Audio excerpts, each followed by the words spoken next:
नमस्कार दोस्तों, स्वागत है आप सभी का मेरे YouTube चैनल किस्सों का कारवां में। मैं हूं आपका दोस्त आनंद और आपके लिए लेकर आया हूं खंडेला के इतिहास की एक और कड़ी। जी हां दोस्तों, जयपुर महाराजा की स्थिति भांपकर सीकर राव राजा लक्ष्मण सिंह ने खंडेला के दोनों गढ़ अपने कब्जे में लेने की कोशिश की। सबसे पहले उन्होंने शिष्यों के शिवगढ़ पर आक्रमण किया और उसके बाद सूजावास और रेवासा पर भी अधिकार कर लिया। बताया जाता है दोस्तों, 17 दिनों तक कड़ा मुकाबला करके सूजावास वालों ने गढ़ खाली नहीं किया। राव राजा लक्ष्मण सिंह ने सूजावास गढ़ को तोपों से तुड़वा दिया। फिर उन्होंने खंडेला दुर्ग पर आक्रमण किया।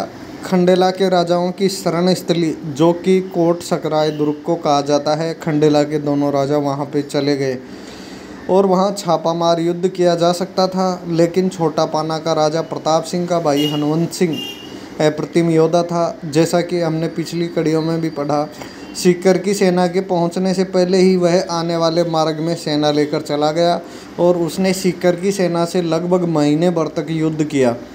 अब राव राजा सीकर की मदद को आमिर खां पिंडारी भी आ गया था और उनकी शक्ति दुगनी हो गई थी। जी हाँ दोस्तों, ये लड़ाई आमने सामने की अब सीकर और खंडेला के बीच की थी। सीकर, जिसका पुराना नाम वीर बानकाबास था, और ये इनके ही भाई थे। शत्रु सेना से हनुमंत सिंह के गढ़ के आवागमन के रास्ते बंद कर दिए। अंत में हनुमंत सिंह शत्रु से लड़ता भिड़ता कोट दुर्ग तक पहुंच गया, जहां खंडेला के दोनों राजा पहले से मौजूद थे। सीकर की सेना ने कोट को घेर लिया, लेकिन हनुमंत सिंह ने सीकर को कोट दुर्ग के पास 4 महीने तक नज़दीक नहीं आने दिया। हनुमंत सिंह को खंडेला का दुर्गादास अगर कहा जाए तो कोई अतिशयोक्ति नहीं होगी। जैसे दुर्गादास ने अजीत सिंह को राजा बनाने के लिए मुगलों से 30 साल तक लोहा लिया और अपनी मातृभूमि मारवाड़ को बचाए रखा, बिल्कुल वैसे ही हनुमंत सिंह छोटे पाने के राजा प्रताप सिंह का भाई भी खंडेला के लिए दुर्गादास की भांति हर आफत से डटकर सामना कर रहा था।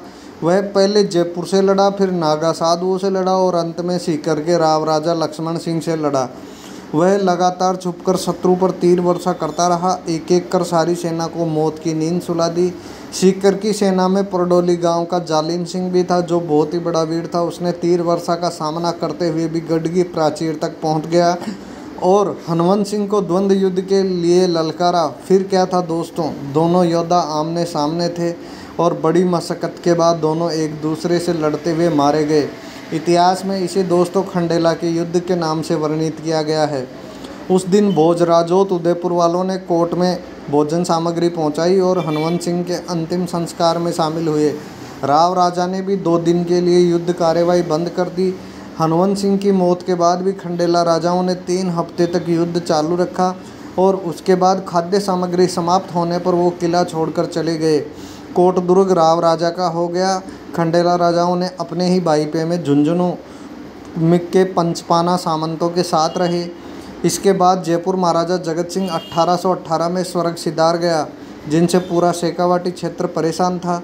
जयपुर के नवयुवा राजा जयसिंह तृतीय, जो खुद को डायबिटीज़ से परेशान था, 1835 में उनका स्वर्गवास हो गया। बाद में मुसाहिब जुथुराम पर इसका आरोप भी लगा था दोस्तों कि जहर देकर राजा की हत्या की गई है। इन सब परिवर्तनों के दौर में खंडेला के दोनों राजा जयपुर में रह रहे थे और अंत में रावल शिव सिंह के प्रयासों से खंडेला पुनः राजाओं को मिला, लेकिन इजारा मुरादार की हैसियत से, एक इजारेदार की हैसियत से वापस मिला। राजा अभय सिंह खंडेला का पुत्र कृष्ण सिंह का जन्म जयपुर में हुआ और 1895 में खंडेला राजा अभय सिंह परलोक सिधार गए। अब उनका पुत्र कृष्ण सिंह खंडेला की राजगद्दी पर विराजमान हुए। दोस्तों, ये थी अपने खंडेला के इतिहास की और खंडेला युद्ध की बात और हनुमंत सिंह की वीरता की किस्से, जिनको खंडेला का दुर्गादास भी कहा गया। अगले किस्से में हम खंडेला के इतिहास की एक और कड़ी आपके सामने लेकर प्रस्तुत होंगे। तब तक के लिए मेरे चैनल पर देखते रहिए, सुनते रहिए इतिहास के किस्से और मेरे चैनल को लाइक, शेयर और सब्सक्राइब के अवश्य कीजिए। धन्यवाद दोस्तों।